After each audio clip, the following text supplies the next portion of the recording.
I'd like you to take a second and really look at yourself. I don't mean take stock of your life, which really isn't any of my business, but I mean just look at your body. Hold up your hand. Wiggle it around, take a sip of water, hold your breath, sniff the air. These things are so simple for most of us that we don't give them a moment's thought, but each one of those things is so much more complex than it feels. Every movement you make, every new day that you live to see is the result of a collection of systems working together to function properly. In short, you, my friend, are a magnificent beast. You are more convoluted and prolific and polymorphously awesome than you probably even dare to think. For instance, did you know that if they were all stretched out, your intestines would be about as long as a 3-story building is tall? Or that by the time you reach old age, you'll have produced enough saliva to fill more than one swimming pool. Or that you lose about 2/3 of a kilogram every year in dead skin cells, and you will lose more than 50 kilograms of them in your lifetime. Just tiny, dried up pieces of you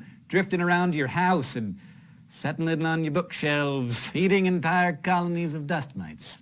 You're your own little world, and I'm here to help you get to know that world, the body that you call a home, through the twin disciplines of anatomy, the study of the structure and relationships between body parts, and physiology, the science of how those parts come together to function and keep that body alive. Anatomy is all about what your body is, physiology is about what it does, and together they comprise the science of us.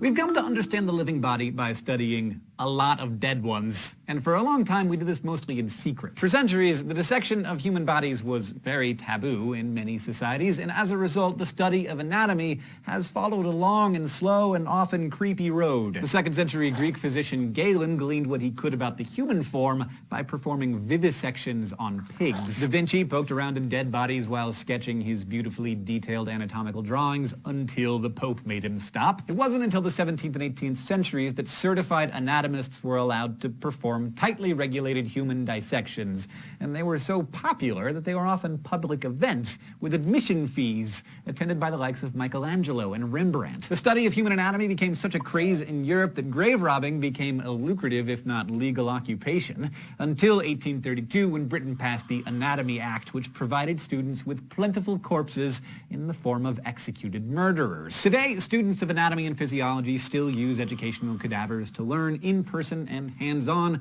what's inside a human body by dissecting them. And it's totally legal. The cadavers are volunteers, which is what people mean when they say that they're donating their body to science. So what have all these dead bodies shown us? Well, one big idea that we see over and over again is that the function of a cell or an organ or a whole organism always reflects its form. Blood flows in one direction through your heart simply because its valves prevent it from flowing backward. In the same way, your bones are strong and hard, and this allows them to protect and support all your soft parts. The basic idea that what a structure can do depends on its specific form is called the complementarity of structure and function. And it holds true through every level of your body's organization, from cell to tissue to system. And it all begins with the smallest of the small, atoms. Just like the chair you're sitting on, you are just a conglomeration of atoms, about 7 octillion of them to be precise. Fortunately for both of us here, we've covered the basics of chemistry that every incoming physiology student needs to know in Crash Course Chemistry, so I'll be referring you there throughout the course when it comes to how things work at the atomic level. But the next level up from the chemistry of atoms and molecules includes the smallest units of living things, cells. All cells have some basic functions in common, but they also vary widely in size and shape depending on their purpose. For example, one of the smallest cells in your body is the red blood cell, which measures about 5 micrometers across. Now contrast that with the single motor neuron that runs the length of your entire leg from your big toe to the bottom of your spine, about a meter from end to end. Typically, cells group with similar cells to form the next level of organization. Tissues like muscles, membranes and cavity linings, nervous and connective tissues. When 2 or more tissue types combine, they form organs. The heart, liver, lungs, skin, and etc. that perform specific functions to keep the body running.